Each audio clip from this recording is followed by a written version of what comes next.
आप सबका स्वागत है। मैं Vivek Bindra, motivational speaker, leadership consultant और बिजनेस कोच। आज आपके कई क्वेश्चंस का आंसर देने आया हूं।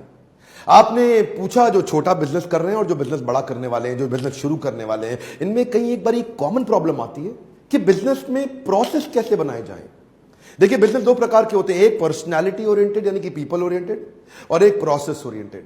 जो पर्सनैलिटी ओरिएंटेड है, मतलब लल्लू लाल गुलाब जामुन वाला, लल्लू लाल है तो गुलाब जामुन बढ़िया बनेगा, लल्लू लाल नहीं है तो गुलाब जामुन बढ़िया नहीं बनेगा। गुप्ता बर्गर वाला, गुप्ता जी हैं तो बर्गर बढ़िया बनेगा, गुप्ता जी नहीं है तो बर्गर बढ़िया बन ही नहीं सकता, दिक्कत हो जाएगी। ये क्या होगा? सारे पर्सनालिटी ड्रिवन बिजनेस। लेकिन आपको क्या चाहिए? Process driven business. मैकडॉनल्ड्स क्या बना? Process driven business. वहां पे रोनाल्ड मैकडॉनल्ड को कोई नहीं जानता, वहां उनको कोई नहीं जानता जिन्होंने एक्चुअली शुरू किया था। देखिए, मकसद तो ये है, या तो आप दुबई में बैठ के बीच पे लेमोनेड पिए, पीछे आपका बिजनेस बढ़ता रहे, या वृंदावन में जाकर के भगवान का नाम ले, हरे कृष्णा जप करें और पीछे आपका बिजनेस अपने आप बढ़ता रहे। ऐसा कैसे हो? ये तभी होगा जब आपके बिजनेस में हर डिपार्टमेंट के अंदर एसओपीज बन जाएं। ये एसओपी क्या बला है? ये एसओपी होता है स्टैंडर्ड ऑपरेटिंग प्रोसीजर। देखिए, अपने बिजनेस को पर्सनालिटी ड्रिवन बिजनेस से प्रोसेस ड्रिवन बिजनेस बनाने के लिए एसओपीज बनाने चाहिए। एसओपी बनाने के मैं आपको स्टेप्स बताऊंगा, पहले थोड़े फायदे समझ लेते हैं। एसओपी का पहला फायदा तो क्या है? आपका बिजनेस स्केल अप जल्दी हो जाएगा। जो आपकी होम ब्रांच है उससे, मान लो आप दिल्ली में हैं, आपको दिल्ली के बाद जयपुर, जोधपुर, जैसलमेर, पूरे राजस्थान में फैलना है। यहां एसओपी बना ली, मैनुअल तैयार कर लिए, वहां भेज दिए, वहां भी लोग वही फॉलो करेंगे जो आप यहां फॉलो कर रहे थे, यानी कि फास्ट एक्सपेंशन। एफिशिएंसी यानी कि स्पीड आपकी बढ़ जाती है। क्वालिटी कंसिस्टेंट हो जाती है, यानी कि हर बार एक जैसी क्वालिटी आती है, क्वालिटी पैरामीटर्स एक जैसे हो जाते हैं। यूनिफॉर्मिटी इन परफॉर्मेंस, यानी कि परफॉर्मेंस हर बार यूनिफॉर्म होगी, आउटकम हमेशा एक जैसा निकलेगा। मिसकम्युनिकेशन रिड्यूस हो जाएंगे, बार बार मिसकम्युनिकेशन नहीं होंगे, फेलियर के चांसेस घट जाएंगे। एसओपी के फायदे कई हैं। एसओपी बनाए किस चीज के जाते हैं? देखिए, स्ट्रैटेजी के शुरू में एसओपी मत बनाइए, एग्जीक्यूशन के एसओपी बनाइए। स्ट्रैटेजी आप अपने पास रख सकते हैं क्योंकि आप बिजनेस के ओनर हैं, बिजनेस के लीडर हैं, आप बिजनेस को समझते हैं। लेकिन एग्जीक्यूशन की एसओपी बना सकते हैं ताकि काम अपने आप चलते रहें और ऑटोमेशन में धंधा आ जाए। कई बार लोग मुझसे पूछते हैं, डॉक्टर बिंद्रा, बिजनेस को ऑटो मोड में कैसे लाया जाए? ऑटोमेशन में लाने के लिए सबसे पहला रूल क्या है? वो सारी एक्टिविटी ढूंढिए जो रेपिटेटिव नेचर की है आपकी कंपनी में, यानी कि बार बार की जाती हैं। मोस्ट फ्रीक्वेंटली डन एक्टिविटीज, वो एक्टिविटी जो मोस्ट फ्रीक्वेंटली की जा रही हैं, उनका सबका लिस्ट बना लीजिए। तो स्ट्रैटेजी अपने पास रखिए, लेकिन एग्जीक्यूशन के फ्रेमवर्क्स बनाइए। और फ्रेमवर्क्स के अंदर एक फ्रेमवर्क है प्रोसेस बनाने का। और इन एसओपी से क्या होगा? आपके यहां परफॉर्मेंस मैनेजमेंट अच्छा हो जाएगा। परफॉर्मेंस मैनेजमेंट का मतलब क्या है? आप ब्लैक एंड व्हाइट में डिस्टिंग्विश कर सकेंगे कौन हाई परफॉर्मर है, कौन लो परफॉर्मर है और कौन नो परफॉर्मर है। किसको रखना है, किसी को छोड़ना है, ये पता चल जाएगा। क्योंकि एसओपी बन गए ना, प्रोसेस बन गए। अब बेस्ट क्वालिटी प्रोसेस के अगेंस्ट हर एक की आउटकम को आप जिसने भी जो भी काम किया ना, जो भी आपके एम्प्लॉइज हैं, वो जो भी काम करते हैं, उसको कंपेयर आसानी से कर लेते हो। एक सबसे ज्यादा फ्रीक्वेंटली मैंने महसूस किया है छोटे व्यापारियों के जीवन में, एसओपी ना होने से ना नॉलेज लॉस का खतरा बड़ा हो जाता है। जरा इसको ध्यान से समझिएगा। नॉलेज लॉस का जो डेंजर है ना, you know what does this mean? क्योंकि हर एक चीज वेल रिटन मैनुअल में नहीं है, वेल प्रॉपरली फॉर्मेटेड नहीं है, क्योंकि उसका प्रोसेस नहीं बना, तो वो आपके एक्सपर्ट एम्प्लॉय के ब्रेन में है, क्योंकि वो अपनी एक्सपर्टीज के माध्यम से कर रहा था। अब आप उस पर डिपेंडेंट हो गए, ये फिर से पर्सनालिटी डिपेंडेंट हो गया बिजनेस, क्योंकि वही जानता है इसे करना कैसे है। वो मास्टर है, वो सुपर स्पेशलिस्ट है उस काम का, वो एक्सपर्ट है उस काम का, और उसका प्रोसेस बना नहीं। जिस दिन वो छोड़ के चला गया, पूरी कंपनी का नॉलेज लॉस हो गया। वो नॉलेज का डेटा बैंक जो उसके दिमाग में था, पेपर में नहीं था, आपके हाथ से निकल गया। लेकिन अगर उसी का नॉलेज का डेटा बैंक आपके पेपर पे आ जाएगा ना, तो फिर रिपीटेबिलिटी आ जाएगी, और अगला एम्प्लॉय जिसको आप हायर करेंगे उसके जाने के बाद उसकी ट्रेनिंग की कॉस्ट घट जाएगी। क्यों? क्योंकि मैनुअल तैयार है। अब आते ही आपको बहुत दिन उसके साथ लगाने नहीं, वो आया और आकर के उसने मैनुअल देखा और आपने उसको बोला, भाई मैनुअल पढ़ो फटाफट, 3-4 दिन का काम है, जल्दी जल्दी सारे मैनुअल पढ़ो, उसके बाद आपका टेस्ट ले लूंगा कि आपको समझ में आया कि नहीं आया। और आप उसको मैनुअल पढ़ के समझाते हैं, सिखाते हैं, उसके बाद असेसमेंट लेते हैं, उसके नंबर कम आते हैं, आप फिर गाइड करते हैं, फिर मैनुअल पढ़ाते हैं, फिर टेस्ट असेसमेंट लेते हैं, और आपका आदमी 1 हफ्ते में तैयार और फिर काम पे लग गया। लेकिन दूसरे केस में हो सकता है पूरी की पूरी कंपनी डुबो जाता, आपका कॉम्पिटिशन ज्वाइन कर लेता, या खुद ही आपका कॉम्पिटिटर बन जाता। अगर आपको इस तरह के खतरे आते हैं, कुछ स्टेप्स सुनिए कि प्रोसेस बनाए कैसे जाए। आपके मन में तो आ रहा होगा यार प्रोसेस बनाना है, प्रोसेस बनाना है, लेकिन ये तो बताया नहीं बनाना कैसे है। तो मैं कुछ स्टेप देता हूं आपको, रेडीमेड स्टेप दे रहा हूं। प्रोसेस बनाने का पहला स्टेप क्या है कि identify the problem for which you need the process. एक ऐसा प्रॉब्लम आइडेंटिफाई करिए जो कि फ्रीक्वेंट क्राइसिस आ रहा हो, जहां बार बार तकलीफ आ रही हो, जहां क्वालिटी में तकलीफ आ रही हो, जहां प्रोडक्टिविटी में तकलीफ आ रही हो, आउटकम में आ रही हो, कैलकुलेशन में आ रही हो, अकाउंटिंग में आ रही हो, सेल्स में नंबर अचीव नहीं हो रहा। जो भी इस डिपार्टमेंट है आपके यहाँ पे, उसका ना एक प्रॉब्लम लिख लीजिए जिससे हम गोल बना लें, जिसके अराउंड प्रोसेस बनाएंगे। क्योंकि अगर पहले दिशा मिलेगी तभी दशा तैयार होगी, पहले हमें डायरेक्शन मिलेगी तभी हम डिसीजन लेंगे। तो पहले दिशा तैयार करिए, किस प्रॉब्लम को सॉल्व करना है, किस गोल को अचीव करना है, उसके बाद उसका प्रोसेस बनाते हैं। अगला है कि ये जो भी आप प्रोसेस बनाने जा रहे हैं इसकी ना बाउंड्री तैयार कर लीजिए पहले। बाउंड्री मतलब इसका A to B बना लीजिए। A to B मतलब इसका स्टार्ट पॉइंट क्या है और एंड पॉइंट क्या है। जो भी फ्लो चार्ट बनेगा, जो भी आपका स्टेप्स बन के निकल के आएंगे ना, तो स्टेप्स मान लो फॉर एग्जांपल आपको बर्गर बनाने का प्रोसेस चाहिए, तो बर्गर बनाने में पहला प्रोसेस का पहला स्टेप क्या है कि जी बन खरीद के लाना है, टिक्की के लिए इंग्रेडिएंट्स खरीद के लाने, वो आए यहाँ पे, फिर उसके बाद सारे स्टेप होंगे और फाइनल स्टेप क्या होगा, बर्गर कंज्यूमर ने, आपके कस्टमर ने खा लिया। अब इसके बीच में क्या स्टेप थे, वो बढ़िया बर्गर बनाने के लिए कैसे टिक्की लगानी, कैसे बन लगाना, कितना गर्म करना है, कितनी चटनी लगानी, कितना मिर्च लगाना है, कितना मसाला, जो भी लगाना है वो सब उसके बीच में आएगा। लेकिन पहले A और B यानी कि फर्स्ट स्टेप और लास्ट स्टेप लिख लीजिए। पहले क्या लिखा था हमने, प्रॉब्लम, गोल क्या है। सेकंड स्टेप हम क्या बता रहे हैं, A और B यानी कि फर्स्ट और आखिरी स्टेप लिख लीजिए। थर्ड है इसके बीच में आउटपुट फाइनल आपको दिखने में कैसा लगना चाहिए और इनपुट बीच बीच में क्या क्या चीजें चाहिए। यानी कि आप बीच में आप सारे एक्शनेबल्स क्या क्या हो सकते हैं, वो इनपुट क्या है और फाइनल आउटकम क्या चाहिए। तो जो इनपुट और आउटपुट है उसको भी एक दफा आप लिखना शुरू करिए।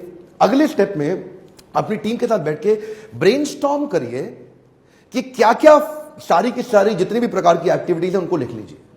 अब इस स्टेप पे सारा ब्रेनस्टॉर्म करना शुरू किया आपने बैठ करके। पहले आपने देखिए, फिर से वापस जाते हैं, पहले आपने क्या किया, पहले आपने गोल बनाया, गोल बनाने के बाद फर्स्ट स्टेप और आखिरी स्टेप का आइडिया लिखा, फर्स्ट स्टेप आखिरी स्टेप के बाद अब बीच के सारे स्टेप्स आपने लिखने शुरू करे कि भाई बर्गर बनाने के लिए क्या क्या करना पड़ सकता है। आपने सारी टीम के साथ बैठ करके लिखना शुरू कर दिया। अब लिखे आपने स्टेप्स बना लिए कि जी ये करना पड़ सकता है। अब अगला स्टेप क्या, अब इनकी सीक्वेंसिंग कर दीजिए। अब सीक्वेंसिंग का मतलब क्या है, 1 के बाद हो सकता है आपने 3 लिखा हो, 5 के बाद हो सकता है 2 लिखा हो, 2 के बाद हो सकता है 9 लिखा हो। सीक्वेंस ठीक बनाइए और सीक्वेंस के अंदर फिर देखिए मैन पावर की जरूरत किस किस की है, कौन कौन इस काम को करेगा। अच्छा, इसमें ना brainstorm around all the best practices. Best practice का मतलब है जिससे सबसे बढ़िया बर्गर बनाया उसके बनाने के तरीके को ऑब्जर्व करिए। पहले सबसे चटकारेदार बर्गर किसके हाथ से बनता है, उसके सारे प्रोसेस को देखिए। ये डालता कितना है, ये गर्म कितनी देर करता है, ये कितनी आंच कितनी रखता है, सेकता कितना है बर्गर के बन को, ये कब निकालता है, उसके बाद ये नमक मसाला कैसे डालता है, चटनी लगाता कैसे है। इसके सारे प्रोसेस को पहले आप लिख लो। ये बेस्ट प्रैक्टिस था, क्यों, इसकी क्वालिटी सबसे अच्छी आती है। अब इसी के प्रोसेस को लिख के इसी के सीक्वेंस को इन्वॉल्व कर लें। अब उसके बाद इस सीक्वेंस में ये भी लिख लें कि कौन सी मैन पावर कहां लगेगी। यानी कि राम का रोल कब आएगा, शाम का कब आएगा, घनश्याम का कब आएगा। तो राम के बाद श्याम और श्याम के बाद घनश्याम। अगला स्टेप है put process role in a flow chart for integrated review.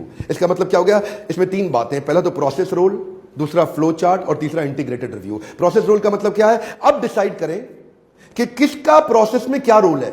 Ram क्या करेगा, श्याम क्या करेगा, घनश्याम क्या करेगा, चमनलाल क्या करेगा, छगनलाल क्या करेगा, मगनलाल क्या करेगा। सबका पहले अलग अलग लिख ले, भाई तेरा रोल ये है, तू ये काम करेगा, तू ये करेगा, तू ये करेगा, तू ये करेगा। अब सीक्वेंस कर दे। प्रोसेस रोल बनाने के बाद अब सीक्वेंस कर दे। अब सीक्वेंस कर लिया, अब टीम बैठ के इंटीग्रेटेड रिव्यू कर लेगी। रिव्यू करने के बाद समझ में आ जाएगा, भाई तू यहां से इतना करके मुझको देगा, मैं यहां से इतना करके तुझको दूंगा। असेंबली लाइन जैसा बन जाएगा। जैसे गाड़ी बनती है ना, गाड़ियों की फैक्ट्री अगर आपने देखी और ना देखी हो तो अपने वीडियोस में देखिएगा। वीडियोस में होता है कि गाड़ी में मतलब एक आदमी हेडलाइट फिट करता है, एक दरवाजा फिट करता है, एक पीछे टेल लाइट फिट करता है, एक उसका स्टीयरिंग फिट करता है। वो असेंबली लाइन पे आगे चलता जाता है, अपना अपना रोल करता है। इसलिए आपको क्लियर पता होना चाहिए हर एक का रोल क्या है। उसको फ्लो चार्ट के अंदर डाल दे, उसको सीक्वेंस में डाल दे और इंटीग्रेटेड रिव्यू कर ले ताकि सबको पता चल जाए। अगला स्टेप बड़ा कमाल का है, kill the potential problem in advance with reishi matrix. इसका मतलब क्या है, देखिए प्रॉब्लम आएंगी, जब आप प्रोसेस बनाएंगे प्रोसेस टूटेंगे, प्रोसेस ब्रेक होंगे, बीच में क्वालिटी इशू आ सकता है और लास्ट में हो सकता है कि आपका गलत क्वालिटी का प्रोडक्ट या सर्विस चली जाए मार्केट में, जिससे आपकी बदनामी, आपका नाम खराब हो सकता है। तो ये जो पोटेंशियल प्रॉब्लम आने वाली है ना, उसको पहले ही खत्म करने के लिए एक राशि मैट्रिक्स बना दीजिए। ये राशि मैट्रिक्स हम लोग आपको लीडरशिप फनल में सिखाते हैं। मैं यहां भी थोड़ा आइडिया देना चाहता हूं आपको। राशि मैट्रिक्स क्या होता है, जो भी काम कर रहे हो आप उसका RACI लिख लो। आर मतलब इस काम को करने वाला रिस्पॉन्सिबल कौन है। कोई भी मीटिंग बनाने के बाद, फ्लो चार्ट बनाने के बाद ये क्लियरली लिख ले इस काम को करेगा कौन। यानी कि बर्गर को बनाएगा राम, ओ वेरी गुड, ठीक है। अकाउंटेबल कौन है, राम श्याम घनश्याम जैसे कई लोग बर्गर बनाएंगे लेकिन इनके ऊपर अकाउंटेबल है ए। अकाउंटेबल कौन है, अकाउंटेबल चमनलाल जी हैं जो सारे बर्गर के लिए अकाउंटेबल है। यानी कि बनाएगा राम लेकिन जिम्मेदारी, यानी कि कुछ भी गड़बड़ हुई तो गर्दन किसकी पकड़ी जाएगी, गर्दन चमनलाल की पकड़ी जाएगी कि तेरी टीम मेंबर ने गलत काम कैसे किया। गर्दन उसकी नहीं पकड़ी जाएगी, चमनलाल की। चमनलाल को रखा किस लिए था, इसीलिए रखा था ना कि राम ठीक काम करे। तो Ram responsible, Chaman Lal accountable. Okay, यहां तक हो गया। अब अगला स्टेप क्या है? आर ए के बाद आता है सी। सी का मतलब क्या है? कंसल्टेड। कंसल्टेड मतलब जब भी बर्गर में देख रहे हैं कुछ स्मेल आ रही है, टिक्की में स्मेल आ रही है, कोई चीज पुरानी लग रही है, बर्गर थोड़ा सूखा हुआ है, तो इस एरिया का जो कंसल्टेड मतलब जो एक्सपर्ट है, सुपर स्पेशलिस्ट है, वो कौन है? वो है भाई साहब मगन लाल। मगन लाल 40 साल से बर्गर बना रहा है, वो सबसे बड़ा सुपर स्पेशलिस्ट है। जब भी कोई तकलीफ आए, किसको? राम को या चमन लाल को दिक्कत आए तो ये मगन लाल से जाके मिलेंगे। देखो, राम बर्गर बना रहा है, वो रिस्पॉन्सिबल है। चमन लाल बर्गर बनवा रहा है, वो अकाउंटेबल है। लेकिन बर्गर का सबसे बड़ा एक्सपर्ट कौन है? वो मगन लाल है। मगन लाल 40 साल से बर्गर बना रहा है, तो जब भी कोई दिक्कत आए तो कंसल्ट मगन लाल को करो। किसको करो? मगन लाल को। राम ने देखा बर्गर में साहब दिक्कत क्या आ रही, टिक्की मेरे को सूखी सूखी लग रही, इसको लगाऊं कि नहीं लगाऊं? अकाउंटेबल है आपका चमन लाल। चमन लाल कहता है यार ऐसा करते हैं, सुपर स्पेशलिस्ट तो मगन लाल है, उससे पूछते हैं।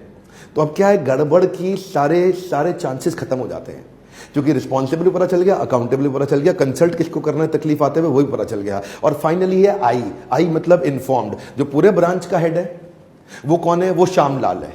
श्यामलाल पूरे ब्रांच का हेड है, he has to be informed. For example, hotel industry के अंदर एक रूम में, रूम जहां पे गेस्ट लोग आके रुकते हैं, वहां पे bath tub, shower curtain, shower panel, bathroom mirror, vanity table, ये जितनी भी चीजें हैं इनकी सफाई कौन करेगा? रिस्पॉन्सिबल कौन करेगा? वहां पे जो क्लीनिंग एजेंट है, जो जिसको काम दिया हुआ है, वो सफाई करेगा। इसके ऊपर अकाउंटेबल कौन हो गया? वो फ्लोर मैनेजर हो गया, जो सारे के सारे रूम्स के ऊपर एक मैनेजर है, वो देखेगा कि सबने काम ठीक से किया है कि नहीं किया। कंसल्टेड कौन है? उस डिपार्टमेंट का जो सुपर स्पेशलिस्ट है, उसको चेक करेंगे भाई अगर ये गड़बड़ हो तो क्या करना चाहिए, वो कंसल्टेड है। लेकिन जो पूरे डिपार्टमेंट और डिवीजन का हेड है या जनरल मैनेजर है, वो इन्फॉर्म्ड है। इन्फॉर्म्ड व्यक्ति जरूरी नहीं है बीच बीच में हर बार आए, उसको खाली पता है ये करना। ऐसे राशि मैट्रिक्स को लेकर के रीस्टॉकिंग ऑफ बाथरूम सप्लाई करना है, या रेस्टोरेंट, एलिवेटर, फ्रंट ऑफिस के एरिया को क्लीन करना है। एक होटल को बिल्ड करने में बहुत सारे डिपार्टमेंट होते हैं, हर डिपार्टमेंट के एसओपी बना लीजिए। अगला आदमी आएगा, वो एसओपी को सीखेगा, इंप्लीमेंट करेगा। हर समय आपको सरखपाई करनी नहीं पड़ेगी,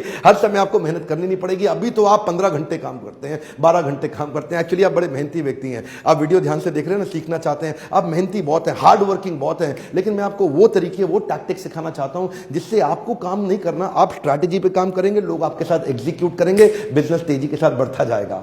ये I do, we do, you do model क्या है? पहले मैं करके दिखाता हूं अपने जूनियर को, देखो भाई मेरे जूनियर आई डू, देखो भाई मेरे जूनियर आई डू। उसके बाद चलो अब दोनों इकट्ठे करेंगे, वी डू, चलो अब दोनों इकट्ठे मिलकर करते हैं, वी डू। उसके बाद क्या है? You do. अब आप करो, मैं देखूंगा आपको। यू डू, अब आप सीख गए हो, अब खुद ही करके दिखाओ मुझे। यू डू, पहले मैंने करके दिखाया, फिर हम दोनों ने मिलकर किया, और फिर अब मैंने देखा कि अब ये ठीक से सीखा है कि नहीं सीखा। इससे राशि मैट्रिक्स और ये मैट्रिक्स इंप्लीमेंट करने से ना आप एक स्केल अप करके टीम तैयार कर लेते हैं, नीचे हाई परफॉर्मेंस टीम बिल्ड कर लेते हैं। ये वीडियो बड़ा कमाल का वीडियो था उन सबके लिए जो बिजनेस को लेकर सीरियस है और हाई परफॉर्मेंस टीम बिल्ड करना चाहते हैं।